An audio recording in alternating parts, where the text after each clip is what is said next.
హైదరాబాద్ గాంధీ భవన్లో కాంగ్రెస్ నేతల సంబరాలు అంబరాన్నంటాయి. కులగణన, ఎస్సీ వర్గీకరణపై అసెంబ్లీ తీర్మానం చేయడంతో హస్తం నేతలు సంబరాలు జరుపుకున్నారు. బీసీ, దళిత సంఘాలు దీనిపై హర్షం వ్యక్తం చేశాయి. బాణసంచ కాల్చి స్వీట్లు పంచుకున్నారు.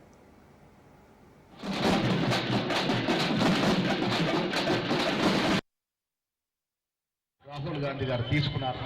దాన్ని తూచా తప్పకుండా పాటిస్తున్నటువంటి ముఖ్యమంత్రి రేవంత్ రెడ్డి గారికి, వారి మంత్రుల సభ్యులకి, డిప్యూటీ సీఎం గారికి ఈ రెండు అంశాల విషయంలో పిసిసి అభినందన తెలియజేస్తా ఉంది.